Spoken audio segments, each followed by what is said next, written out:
Hello everybody, welcome in the world of Yatharth Ayurveda. Oasis of poison in डेडमध्ये आपल्याला second part बघायचं म्हणजे laboratory examination. आता या लॅबोरेटरी एक्झामिनेशनमध्ये मित्रांनो आपण काय काय करतात, consist of analysis of viscera, body fluids आणि ब्लड फॉर पॉयझन्स. याच्यामध्ये आपल्याला बॉडी फ्लुइड्स, ब्लडच जे पॉयझनच्यामुळे झालेलं आहे, आणि आपल्याला व्हिसेरा याच्यामध्ये आपलं प्रामुख्याने बघायचे. आता याच्यामध्ये दोन पद्धती आहेत, म्हणजे दोन मेथड्स आहेत. एक म्हणजे क्वालिटेटिव्ह आणि एक म्हणजे क्वांटिटेटिव्ह अनालिसिस. तर आता प्रथम आहे ते म्हणजे क्वालिटेटिव्ह ॲसेस.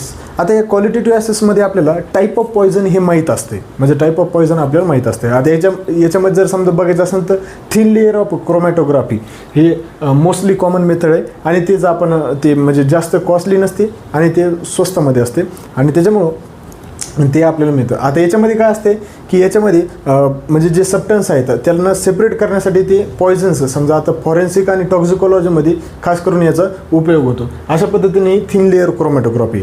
आता याच्यानंतर नेक्स्ट येते ते म्हणजे क्वांटिटेटिव्ह ॲनालिसिस. आता या क्वांटिटेटिव्ह ॲनालिसिसमध्ये आपल्याला टाईप ऑफ पॉयझन आणि त्याच्यासोबत क्वालिटेशन म्हणजे क्वांटिटेशन हे पण माहीत असतं आपल्याला. म्हणजे त्यांचं पॉयझनचं स्त्रोत, म्हणजे ज्यापासून आपल्याला पॉयझन झालेले ते माहीत असते, आणि त्याच्यानंतर क्वांटिटेशन पण माहिती असते. त्याच्यामध्ये जर बघितलं मित्रांनो तर त्याच्यामध्ये गॅस क्रोमॅटोग्राफी, लिक्विड क्रोमॅटोग्राफी हे विविध संकल्पना येतात. आता त्याच्यामध्ये जर समजा गॅस क्रोमॅटोग्राफी जर बघितलं तर वेगवेगळेच पॉयझन्सचे समजा गॅस मॉलिक्युल्स त्यांचे सेपरेट करण्यासाठी, त्यांच्यामध्ये डिटेक्ट करण्यासाठी आपल्याला फॉरेन्सिक आणि टॉक्झिकोलॉजीमध्ये खास करून उपयोग होतो. त्याच्यानंतर तशीच same high performed liquid chromatography mostly use होते. त्याच्यानंतर नेक्स्ट सांगितल्यानंतर मास स्पेक्ट्रोमेट्री. आता या मास स्पेक्ट्रोमेट्रीमध्ये आपल्याला त्याच्यामध्ये अँटीजन्स, प्रोटीन्स वेगवेगळे पाऊंड्स होतात, म्हणजे ते पॉयझन्स कोणत्यापासून डिटेक्ट ते करून नंतर त्यांचा फॉर्म आपल्याला बघण्यास मिळतो. अशा पद्धतीने मास स्पेक्ट्रोमेट्री.